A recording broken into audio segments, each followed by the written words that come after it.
taking a critical look at the gaming news of the week. This is Augmented Reality, presented by the Triple S League.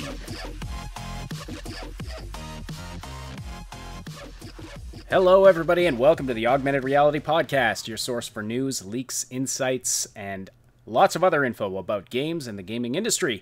It's December 18th, 2018. I hope you're all having a great pre-Christmas season. This is the Tuesday edition of the show. My name is Ashenity, and I'm here, as always, with Cybsidian. How you doing today, sir? Hello. We are doing a lot better, actually. A lot better. We are starting to heal. And we have some good news today. Well, sort of good news. Do today, tell. Which is better than the horrible news that we've been unfortunately suffering with for the last couple of weeks, which has really kind of sucked. So that's really good. I mean, we had a little bit of good news on Friday, but now this is really good news for those of us who are on Cyberpunk 2077 watch. 2018. All right, but there's so much else to talk about today as well. We have got so Fortnite is in the news because apparently not all of it. Somebody doesn't know how to lawyer over there. Apparently some of the very popular dances that are included in the game as emotes, and I mean these dances. So I go to my kid's grade school to like I went to. They had some dance party there in the gym last year. And all the kids were doing the Floss dance. Like, it's a thing. It's so culturally ubiquitous now, it's kind of crazy. Yeah, apparently they stole that, and apparently that's the accusation anyway. And also the Fresh dance. We'll dig into that. I don't understand how, like, somebody didn't at that company. I mean, it's raking in, billions, literally. And somebody's like, hey, should we double check just to make sure? Should we double check and make sure that we have the okay to use all of this content, all of these dances and all this stuff? Should we just make sure that we're good? And somebody there was like, nah, I'm sure it's fine. It's like, okay. Well, it's bizarre to think about. Legally, can you own a dance, like a series of movements? Anyway, We'll dive into that a bit more. You can, actually. Just ask anybody who's ever tried to do anything with Michael Jackson's dances ever. And it's not because Michael Jackson or his legal team is a bitch. It's because most of those dances have been copyrighted and are now owned by other companies. And they are extremely protective of their stuff. And again, it's not hard to get the okay to do this stuff, especially when your company's making like $1 billion. Hey, what's our income this year? $1 billion. Hey, this dance that we're using in the game, they want like $40 million for it. $40 million? Huh. Well, we should either A, replace it, or B, pay the $40 million, or C, negotiate. Hey, not D, ignore the situation and hope it goes away. It's like somebody didn't put two and two together, which was, as I said, really kind of shocking. Like, seriously, I don't even know where to, like, I don't know how to address it, because it's one of those problems that it's like, somebody really kind of messed up here, and I don't know how that happens in a multi-billion-dollar company at this point. It's like, huh. So they will settle, most likely, I suspect, because they're not going to win.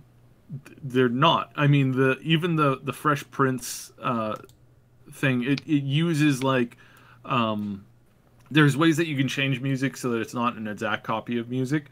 It's by changing certain like key notes and kind of the structure of the song, but you can kind of tweak it so that it sounds kind of very similar. Now they do that to a number of their songs. But I checked, and you can't do that with what they have for the Fresh Prince system. So, I guess because it's too similar. There's too much of a similarity where they can't get away with it. Now there's some Christmas ditties and some of this other stuff where they've done it, and the spooky skeleton song that they had during the all of those, they managed to like tweak it just enough so that it wouldn't be necessarily a direct copy, but in this particular case, with the Fresh Prince, they didn't do that. It still flags the system when you use most like identifiers, and if you're using like a song identifier or whatever, it'll track it like within seconds. Since we're so far into this anyway, we might as well finish off this topic. So yeah, Alfonso, sorry, you were just touching on. Yeah.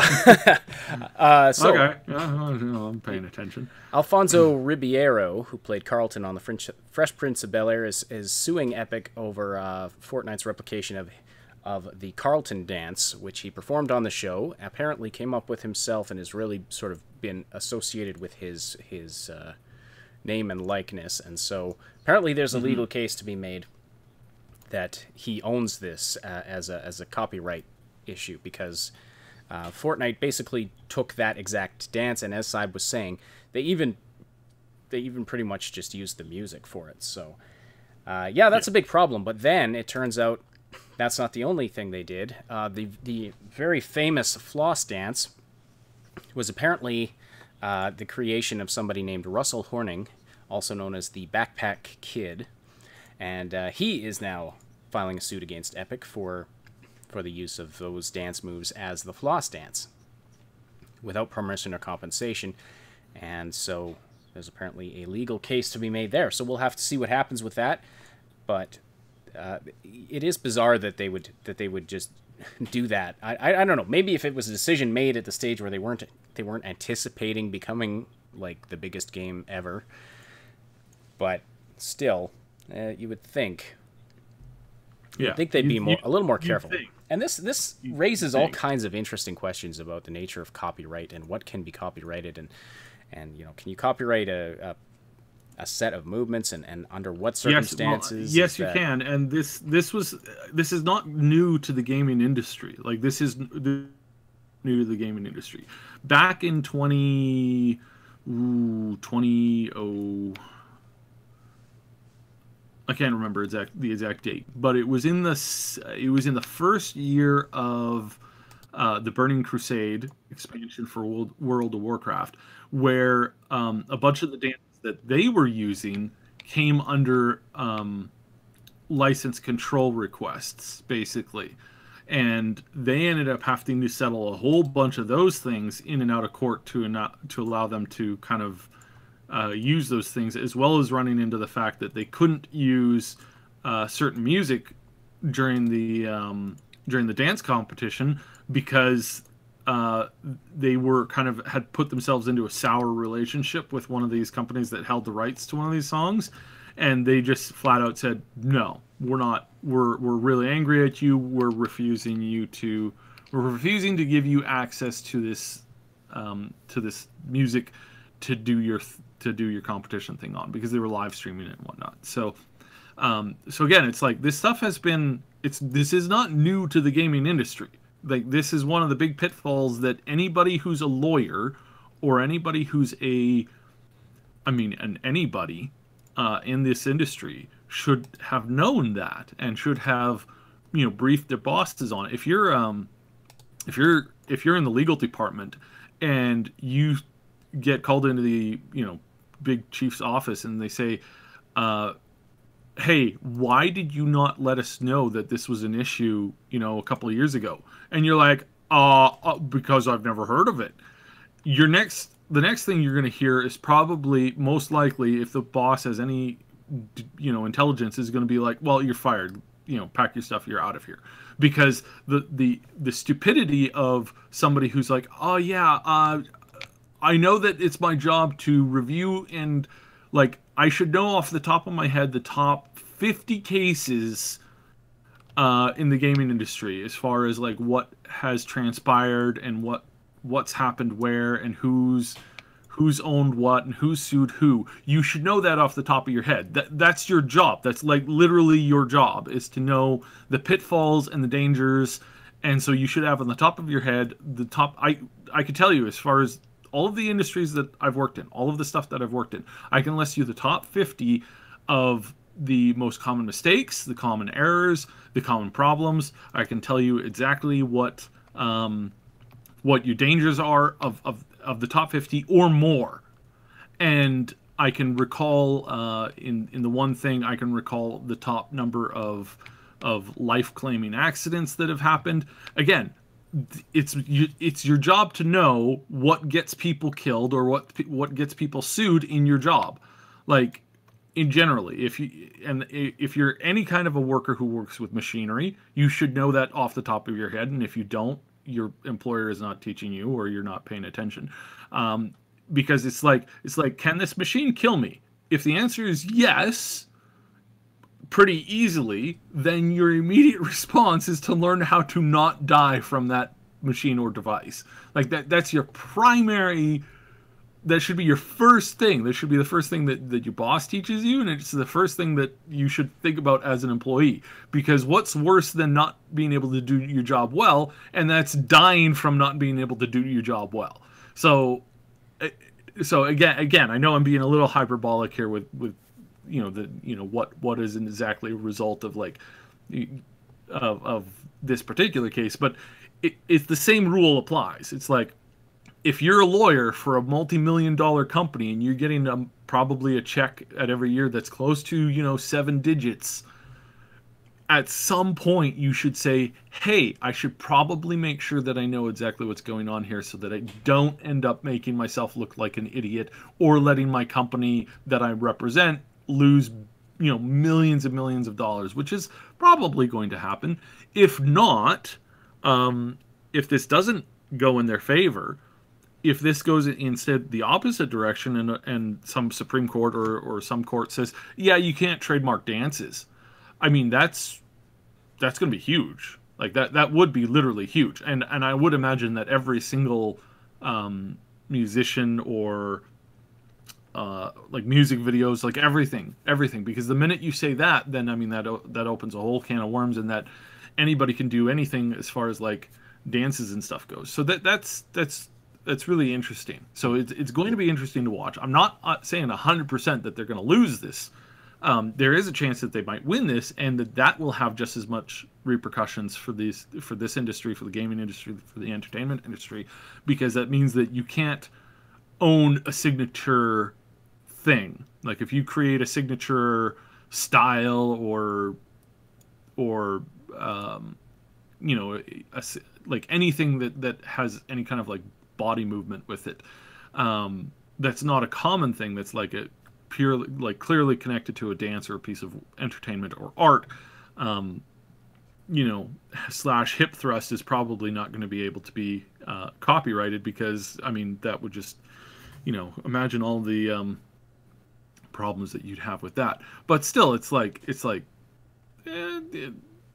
yeah, it'll be interesting. So Danny's asking if there was any type of written letters in the show that would make his dance move his own, and by that it would make it legally trademarked to be legally owned by him, then I see the case. But if not, question mark. So yes, and that's the point. So he would have had to have go out of the way to make some sort of trademark, which it's owned by this. No, that's not entirely true.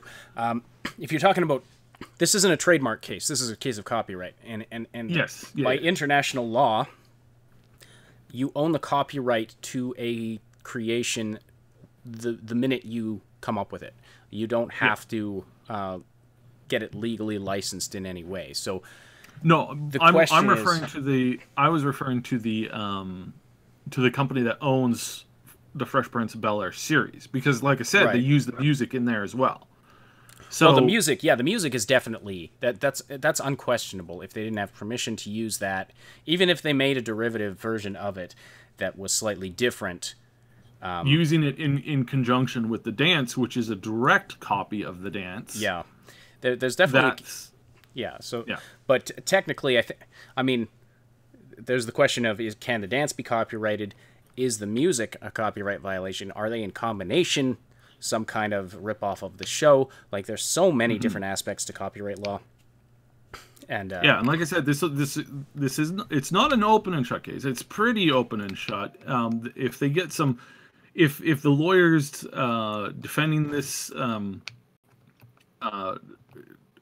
who's the prosecutors? Okay, so the prosecutors in this case, if they fail to win this case, because the defense is going to be really, really, really, really, really good. Then again, that really does open up a whole lot of stuff. One of the things that opens up is that every single dance, and here's the flip side of the coin. If somehow Epic wins this and says, hey, no, as far as entertainment goes, we're able to reuse anybody's thing because it's a cultural significant thing, and therefore we're allowed to use it. If they say that, then every Fortnite clone can clone all of their dances and say the exact same thing. And so this is where it gets, unless they turn around and claim like, oh, but you're actually copying our animation, in which case, that might muddy it up even further, right? Yeah, but if they create the animation themselves and they can prove that they created them themselves, and then they can use the exact same defense that Epic has used, which is why the smartest thing for Epic to do will say, hey, how much money you want? Immediately. Like without question. Do not take this to court, because if you lose this case, you're gonna pay out the wazoo. If you win this case, you're gonna open a can of worms. So that is the big problem here. The irony is it might be better for Fortnite to lose the case. Yes. To be able to have a defense of their own creations down the road. Because again, they have utilized, in bad faith, I would say, they've utilized 2 dances without making an appropriate attempt at buying the legal rights or going out of their way to say, hey, can we make this so that we can have this for our players to use and stream and all this kind of stuff. They've done a really bad faith movement here, and they haven't done that. Now, that's 2 of the dances. They have like almost 100 dances now, or over 100. I can't even remember. It's a lot of dances in that game. If they suddenly flip this, they're going to lose out on that. So you're taking 2% of your dances and having a legal issue with it. If you win the case, you now have to deal with 100% of your issues with your dances. Yeah, people either just today, tomorrow, or down the road. And so this is why I swear I think that they will probably try and to take this and they'll probably do a backdoor thing, because again, like this game is making them billions of dollars. Like, go in, and as long as he's not asking for like $200 million, you could probably come up with a reasonable thing. In fact, it would be really great. It would be really great if they just made a way of working him into the like seriously. He's an iconic symbol. He's an iconic person.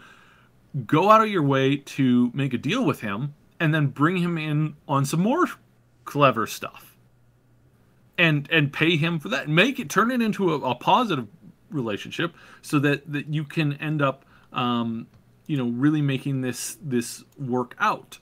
And man, if you could play as Carlton in Fortnite, that'd be fantastic. Yes, this is the exact thing. Like, Carlton might realize that if he can, like Carlton, Alfonso, if he can realize that there might be a movie deal somewhere down the road with this, there might be a half a dozen really interesting projects that he might be interested in. He might be interested in getting some voice work, and say, hey, look, guys, let's work together here, because I'm somebody who you're, there's a lot of nostalgia and interest in me as a person, me as an actor, me as a character. And he's a smart guy. I met him in real life at a convention a couple of years ago. Sorry, at a hotel a couple of years ago.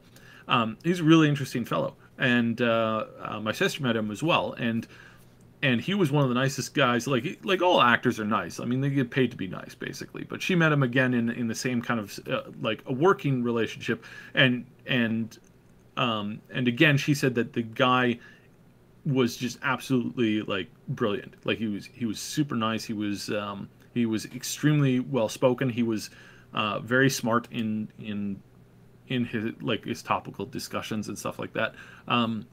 He wasn't like some of these like some of these like washed up quote unquote washed up actors. I'm not saying he's a washed up actor, but if you've ever met a washed up actor who thinks they're still the bomb, they're incredibly annoying to deal with. Period. Like they are probably one of the worst people to deal with that you will encounter all week long.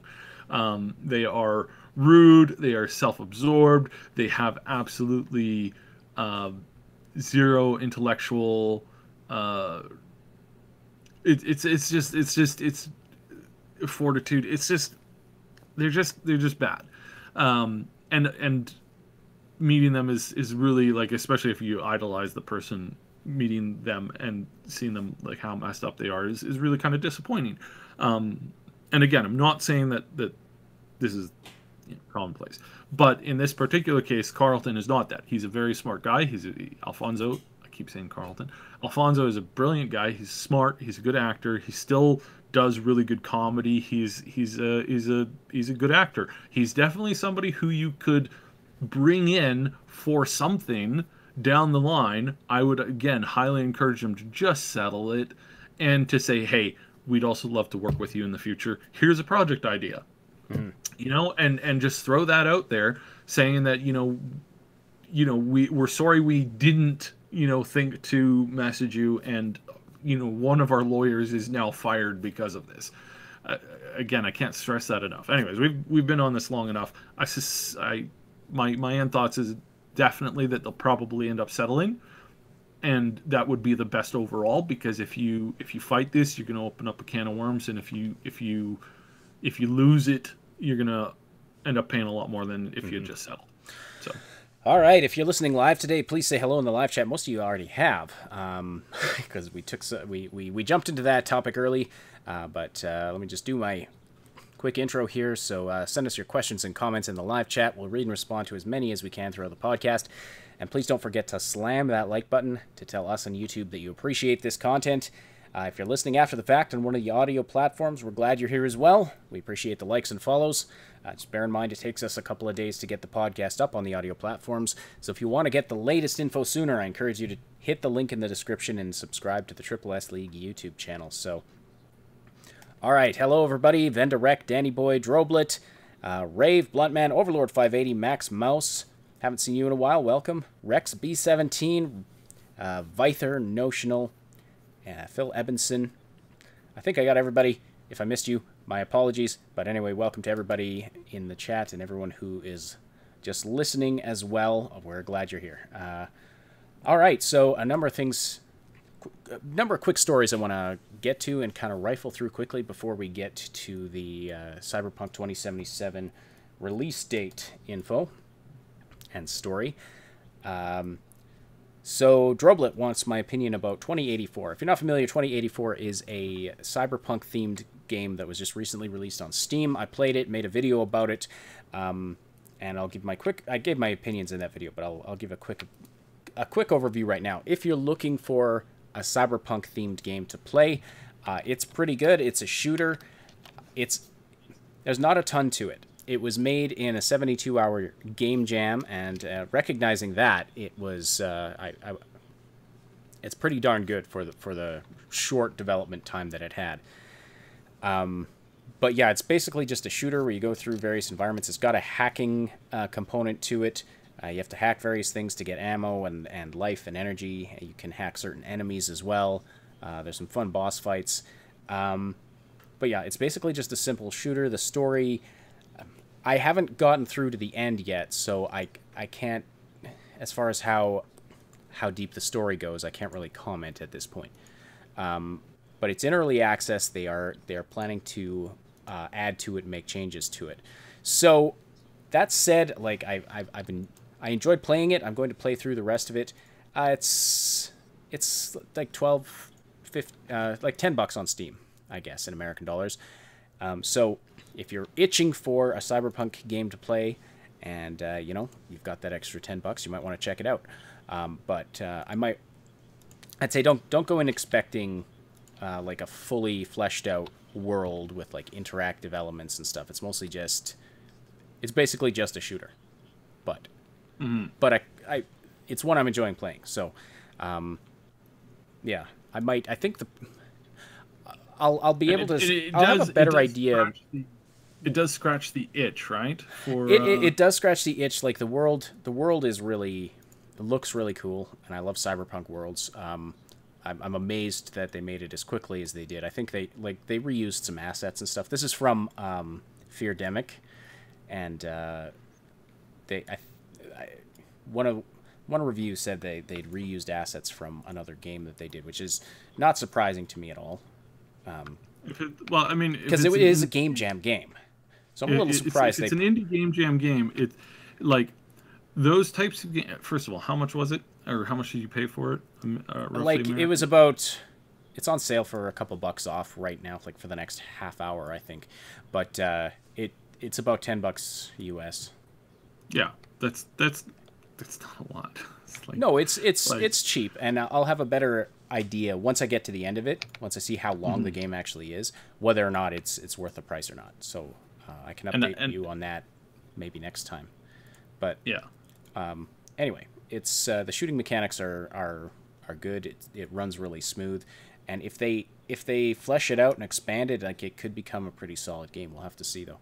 So basically, I guess just don't go in expecting, a AAA fully realized world or anything like that. It's an indie game, basically, that caliber of thing, but fairly well done. All right. Got a couple more hellos here. D. Wilson, 1976, Jubia, and Bart 5. Welcome, everybody. All right, so some more fun things to talk about. A player in Fallout 76 declared himself an endgame boss and challenged people to come get him. Satellite Jedi and his friends...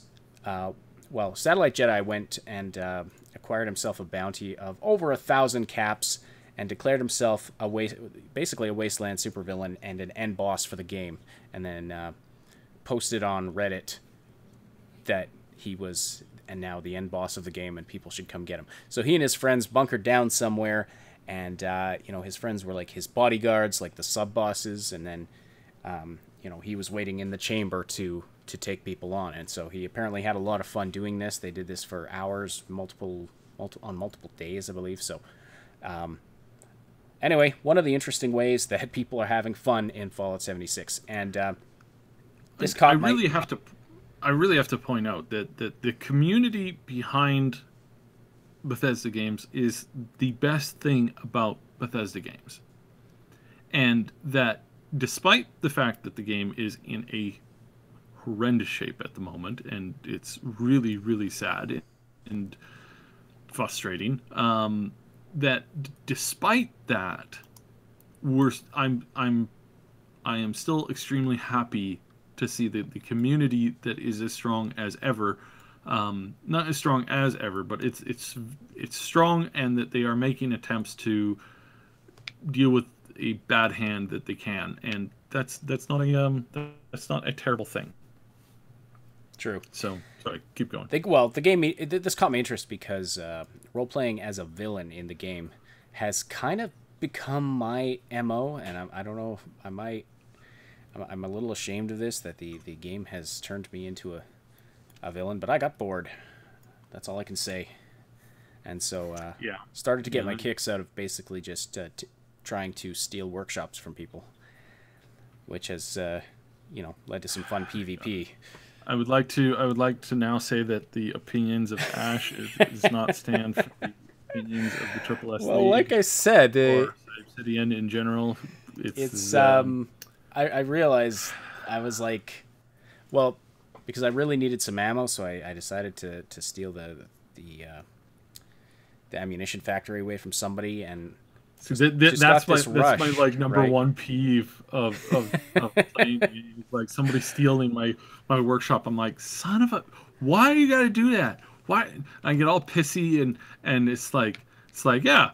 Apparently, Ash finds this fun. Meanwhile, I find it really and that's when I realized that I should stop playing this game. It needs more content. Yeah, I know, I'm evil. I've probably just... a massive issue with the content. So anyways, let's just briefly touch on this whole other thing with it. Yes, we should talk about this Fallout 76. There's been reports going around that it's looking like they're about to introduce loot boxes, and this is not confirmed by any stretch. But we figured we should touch on this just because it's big news today, and it has to do with some code that was found by people data mining the game, and something called lunchboxes that they found. Now, it's not 100% clear what these are, but anyway, long story short, go ahead. I would not put it past them currently. I would be shocked. I would say that I would be shocked, because normally you would be shocked when a company does something that they've previously said that is not a good thing to do. But at this point, at the current state and the way that they keep on screwing stuff up, I can't put it past them. So I'm sitting here going, well, only an idiot would do this right now. But only an idiot would have hired the horrendous staff that they had managing QA and like quality assurance and returns and stuff like that, which they did. Only an idiot would, not realize that their return system or the bag system, the bag issue, was as big of an issue as it was, and didn't handle it. Only an idiot would have, said, sorry, we're just going to give you $5 in return, instead of saying, hey, it costs us $5 to make and ship these things. Let's do that because that's more intelligent. Only an idiot would, have done any of the mistakes that have been made thus far. So I wouldn't be so surprised, but at this point, it's like there's no way that they would be this dumb. And again, I keep saying that, and I keep getting... That's the problem, is... Yeah, I keep getting surprised. They can't go any worse. So, I would like to think that they won't, but... At this point, we just can't be certain of anything. But anyway, we don't entirely know what these lunchboxes are, but there's... Some people, having looked at the data, are saying these are going to offer, like, XP, damage, buffs, that kind of thing. And this... After the discovery of some stealth nerfs, like unannounced nerfs that Bethesda threw into the game. Oh, I should mention lowering this. XP and various things. Yeah. Sorry, go ahead. So I should mention this. The proof that some people are saying, oh no, this is definitely 100% going to be is going to be a loot box thing. People saying that and using the proof that they've pulled up as proof, they're also making a lot of stupid assumptions. I don't know any other way to put it. There are a lot of assumptions being made. So the file structure within how the loot boxes are handled are the exact same way that they're handled within Fallout 4. As an item. The fact that you open it, it goes, ta-da! There's a little poof of thing, and you see that thing. That's exactly the structure. Yeah, the lunch boxes, you mean. The lunch boxes. You open the lunch box, which are in-game things that you just find. Game things you find in the world, yeah. Yeah. So again, it's like I understand the concern 100%. Again, like I just said, wouldn't be surprised at all if somebody's stupid enough to do this. But at the same time, you have a bunch of people who are declaring, "Oh, hey, this is going on, and this is exactly like this, and this is the problem, and blah blah blah blah blah blah blah." And you're sitting there going, "Okay," you realize that this is exactly the way that it's handled within Fallout 4, and they're not, despite the fact that Fallout 4 does have a store now, for DLC and in-game stuff. It's not there. So it's just mind-boggling to me that again, like if this doesn't turn out to be so, and it just turns out to be like they've added the fact that you can find these little lunch boxes within the game, and they have these little buffs, and it's just a cool little thing that you can find in the game. If that's the case, I'm seriously going to look at a lot of people who fed into the frenzy of this and say, you guys are idiots. Because again, this is not something new. This was the exact same way that the file structure was handled within Fallout 4. So, Though now, as Rave points out here, though, the lunchboxes have the ATX prefix that's associated with the Atom Shop, and so there's a lot of things that have that connotation that are either not in the game or that were in the game at some point that aren't anymore. Or like again, I'm not saying you're stupid for that. No, that's fine. It's the people saying no. You see, there's this little poof of stuff, and then there's this surprise thing. That's what I'm saying about that. As far as the store thing, again, there's a lot of stuff in there. Like the perk packs had some of that same file connecting stuff as well. And we see what they are now. Now, you can say, oh, yeah, well, that's because they changed their mind. You don't know that for certain. We can maybe guess that perk packs used to be a thing, but if you think about it, gameplay-wise, it doesn't make sense, because what are you're gonna level up to 50 and have a character with 0 perks? Like that's just horrendous game. Like that's like, I know again they've surprised us with their stupidity and the lack of their functionality to do anything smart or intelligent with this, but that would just be a level of stupid that is beyond their current ability of being stupid. So yes, I understand the prefix thing and the files the file naming thing. I understand that, but the way that people are pointing at the way that the file structures are, as far as like how the sound effect is tied into opening the thing, that's what I'm referring to.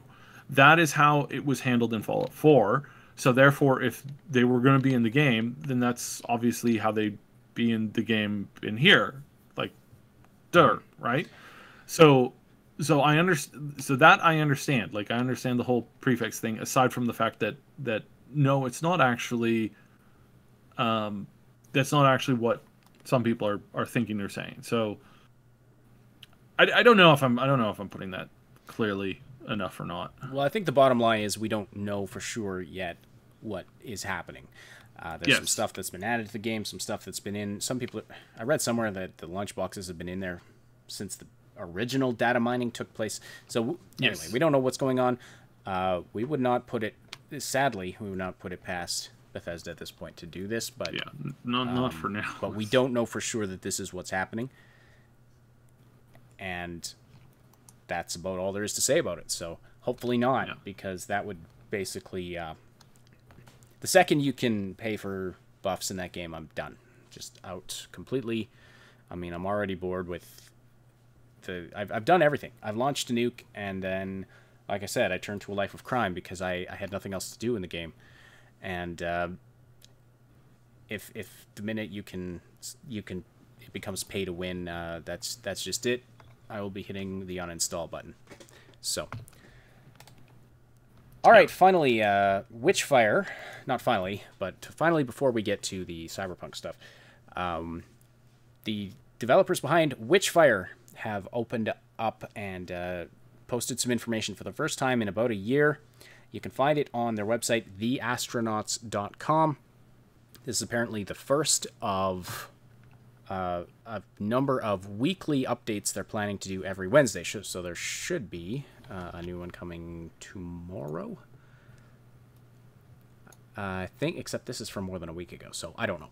Anyway, you can go there, read their latest blog post, which reveals some more information about the game. You can see some of the visuals. It looks fantastic. I'm not 100% sold on the setting and the theme of the game. I mean, it kind of looks like it could be a cool Witcher-like world, but I don't know. Some of what plays into the theme of the game, I'm not 100% stuck on, but we'll have to see. It does look beautiful, so you can definitely go check that out. I know Droblet and some others have been asking about that, so definitely check that out. It's at theastronauts.com, or just Google Witchfire.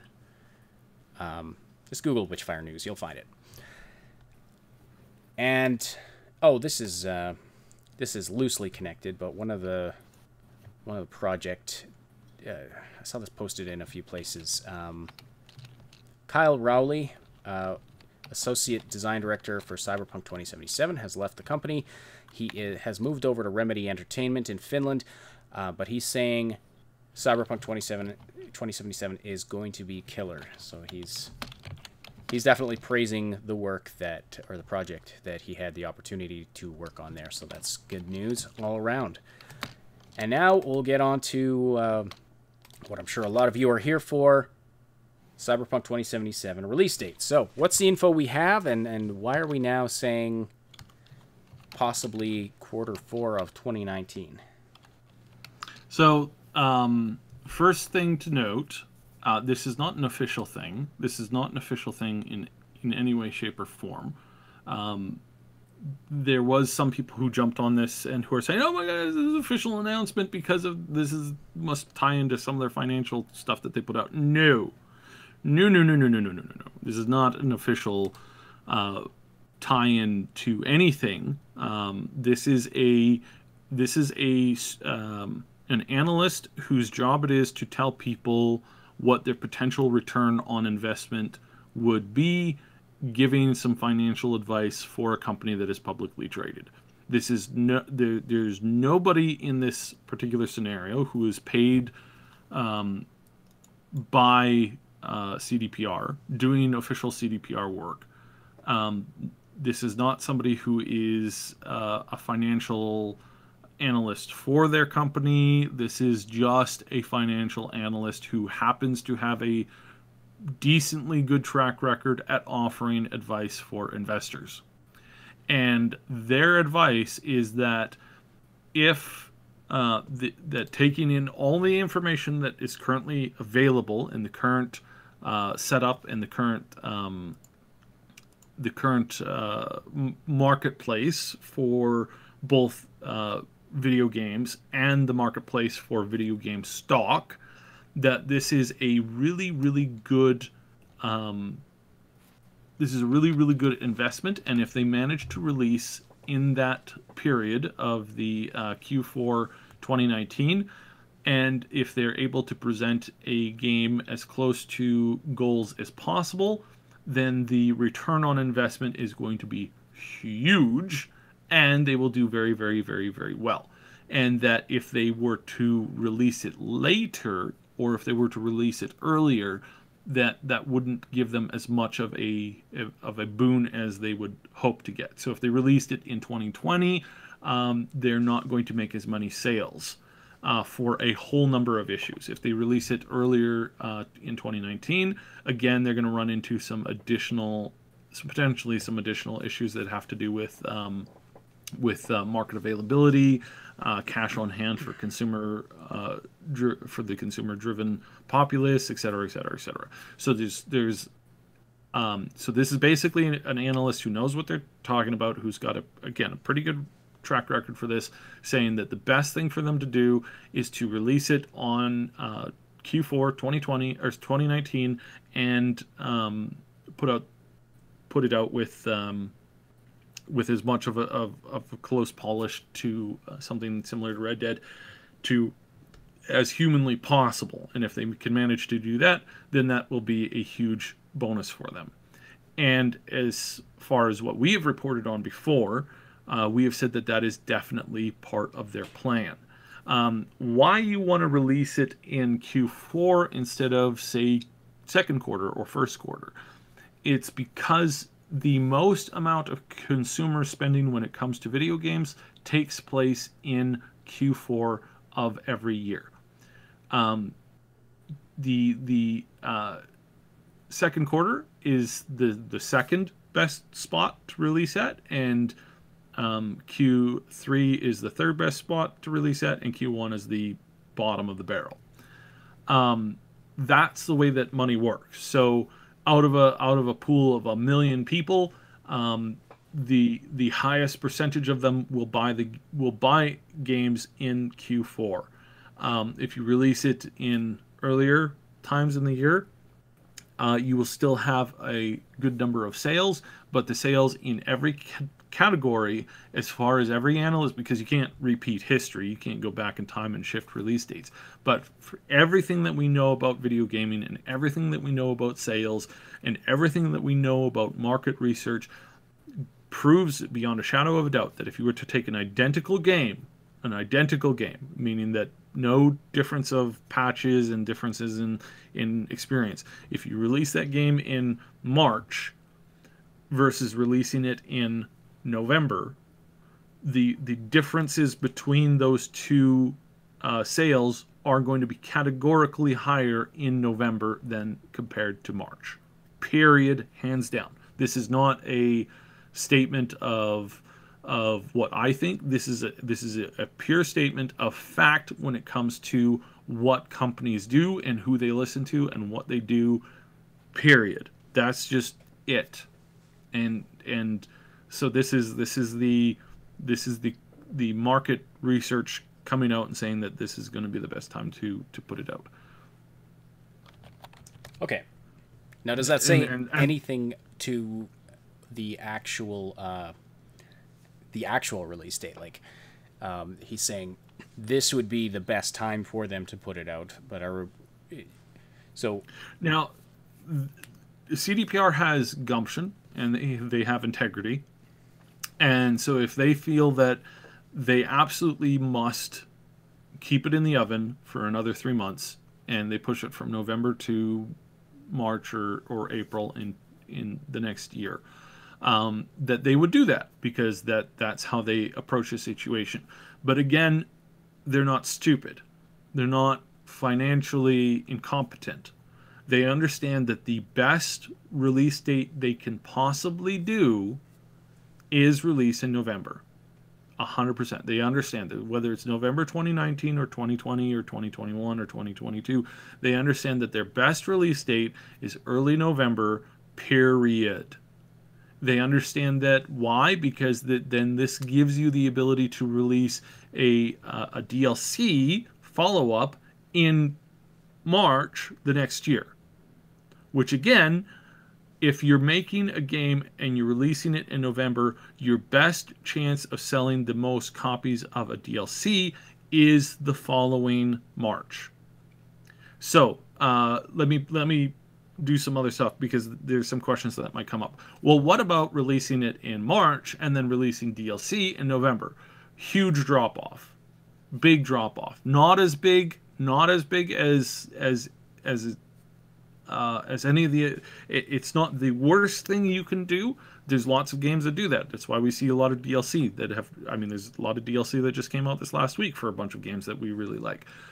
However, the buyer ratio when you're coming off of a release of a game followed by the first DLC is the best scenario is to release the game in November, DLC it in March or April.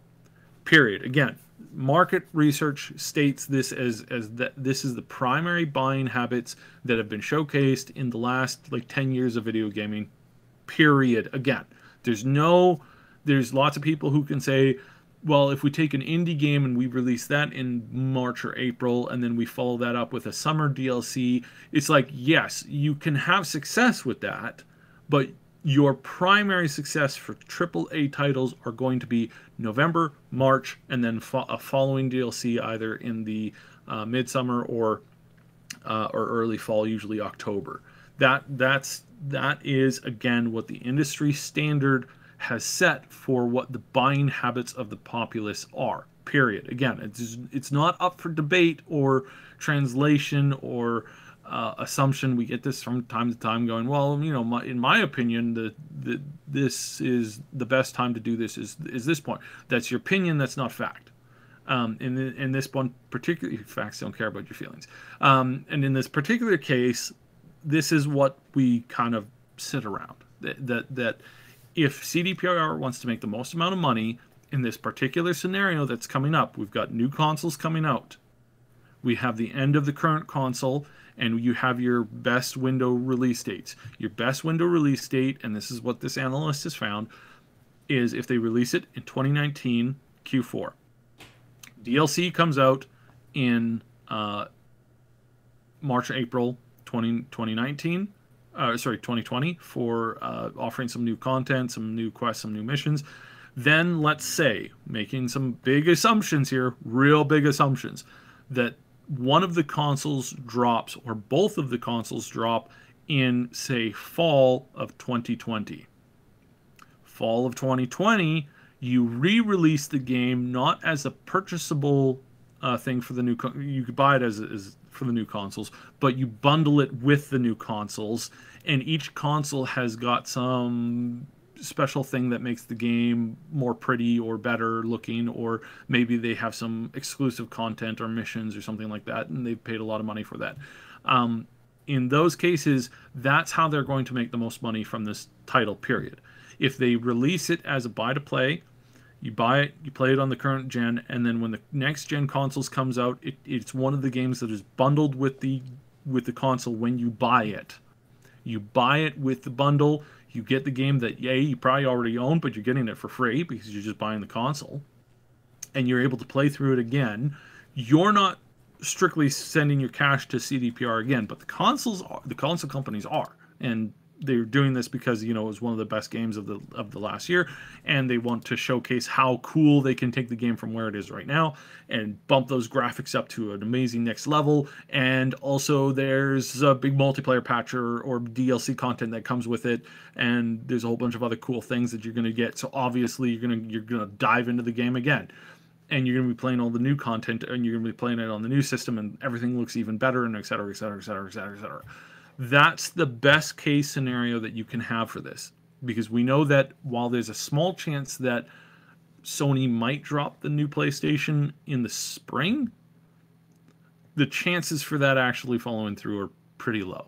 Like right now, it's plausible for 2019 and 2020 as far as it being on paper being a good idea. Is it plausible as far as like what they have available, to put out to market? Can they get all them devices created by then? Is that a good release time for actual reality? Probably not. The best thing for them to do is probably release it in the fall of 2020, 2021, 2022 is what we're expecting. Probably 2020, because as I've said before, waiting until 2022 is ludicrously a bad idea. We're going to see the new consoles before 2022. 100%. Take it to the bank.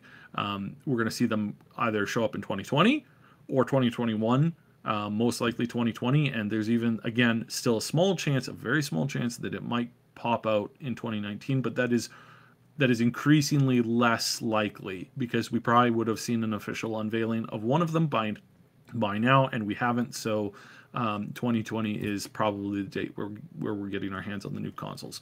And if that's the case, then then if you're putting out any game in this current season and console life, if you're putting out any video game now, the latest, biggest AAA game that you want to put out is in November of next year.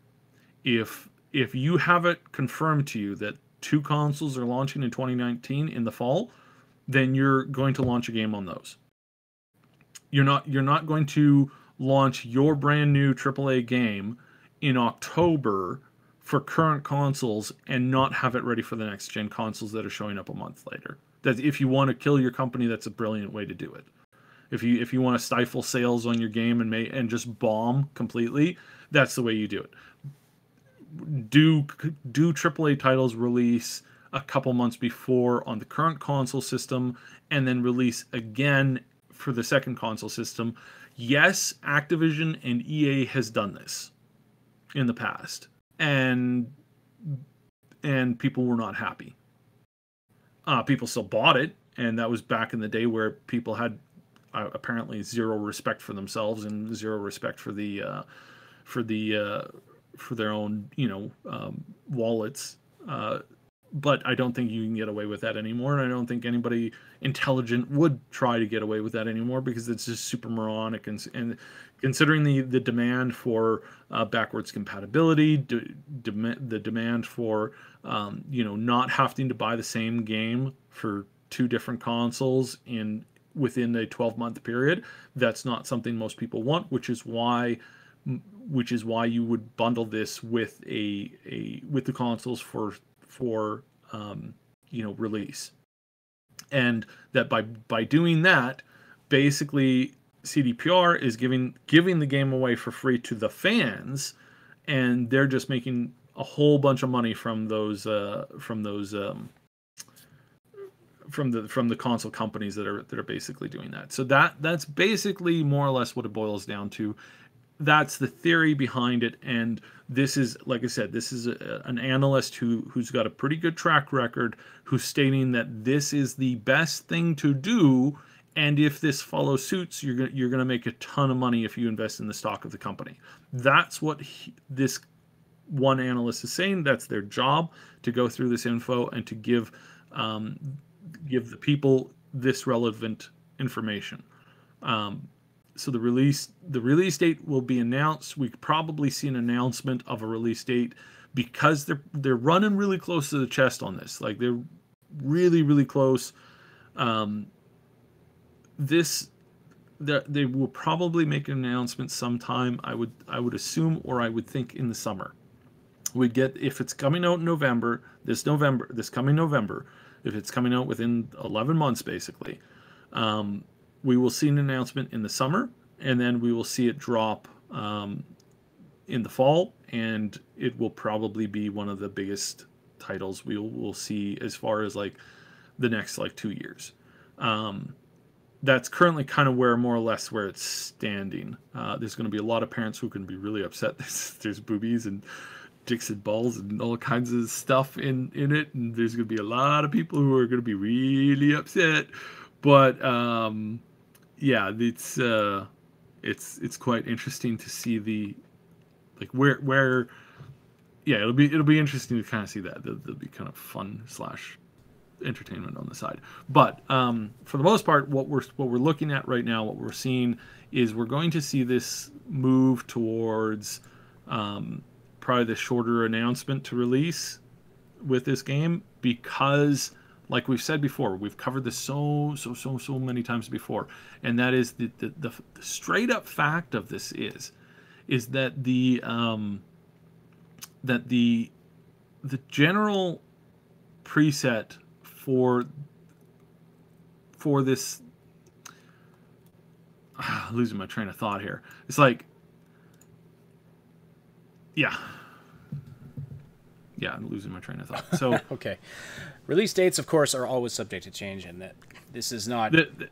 It's the patches. That's what I'm trying to say. It's like the way that they run from alpha to beta to release is really, really, really, really, really, really, really tight.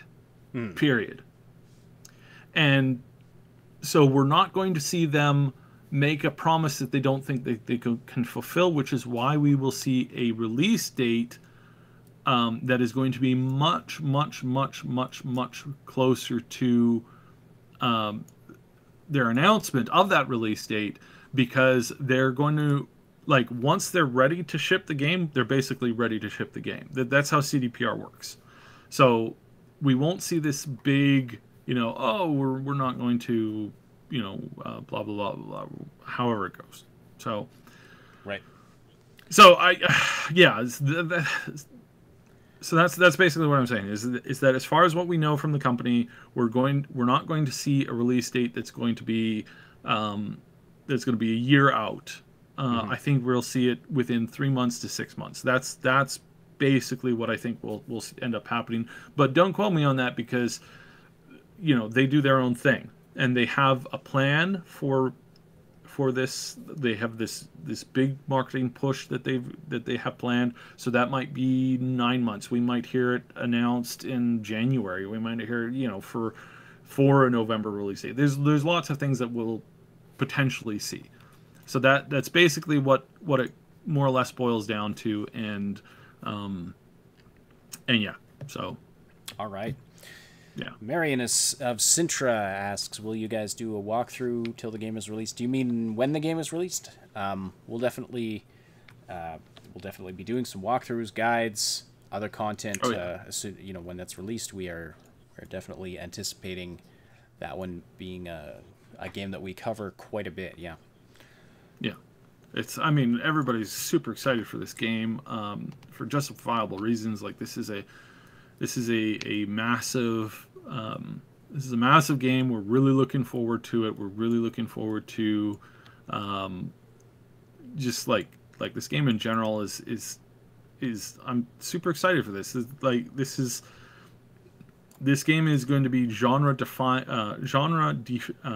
defining, and it's also going to be the main reason why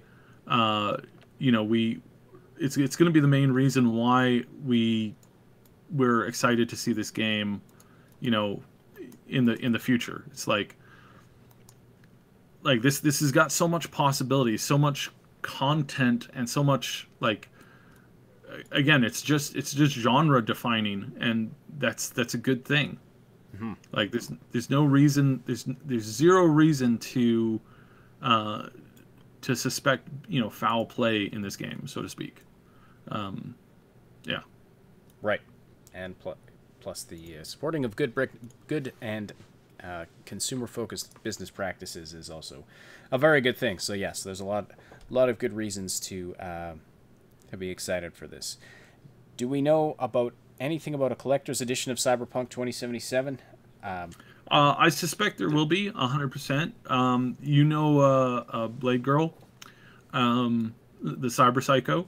What we see in the Cyber Psycho is this really popular doll that they have, this statuette, little tiny statuette thing. It's a real, like, this thing's really popular, and it sells for a lot of money right now online. So this is probably something that we'll see with it. There's a very good chance because of its popularity. We now have confirmation that Cyber Psycho will be in the game. She's going to be in the game somewhere. We just don't know in what capacity: companion, character, enemy, boss, like, 100 different things. We simply do not know yet what we're going to see out of that. So yeah. So that's basically like, my bet is on that right now, but that's all the info that we have currently, and we have yet to see their lore push, which we will see in the new year. We will see that in 2019. Startup is going to be the push to the lore component of the game. The lore component of the game is basically going to say, hey, we're going to have a push of ads and a push of marketing stuff where it's going to tell you about the world, it's going to tell you about the lore, it's going to tell you about all of this very fascinating information that you're going to get in the game, and this is all going to be great and loved and all this cool stuff, and you're gonna have access to a ton of information that is super what it's what everybody is excited for and looking forward to. All right, and I guess that's about all we have to discuss today. So thank you so much, everybody, for listening, for keeping the conversation going in the live chat. If you want to keep the conversation going after the live broadcast, I encourage you to click the link in the description. That'll take you to our Discord server, and there you'll find a place where you can chat with us and other Triple S fans about all the things we love to talk about and stay up to date about everything we're doing here at the Triple S League. You can also request content there as well. We have a channel for requesting content for either if it's something you want us to talk about on the podcast or anything you want to see us make a video on, you can put that there, and we'll definitely take a look at it. So, thank you everybody for supporting the show and for the great conversation in the chat. Thanks especially to our Patreon supporters, Old Man Manson, Jeranon, and our 2 anonymous supporters. Everybody, before you close that app or that YouTube tab, don't forget to hit that like button, and also sub if you appreciate this weekly content. If you're listening after the fact on SoundCloud, we thank you for your follows and likes. On iTunes, thank you for subscribing and reviewing our show, and hey, feel free to join us on Friday at noon Pacific Time, 3 p.m. Eastern Time, for the live show where you can interact with us and other listeners and be a part of the discussion. The Augmented Reality Podcast is a presentation of the Triple S League. Check out our YouTube channel for game guides, reviews, comedy, news updates, and tons more quality gaming content. My name is Asheninity, and if you are, setting up a workshop in the wasteland this weekend or this week, you might want to add another level of security, because I might be coming for you. And on behalf of Obsidian, thank you so much for listening. We'll talk to you on Friday.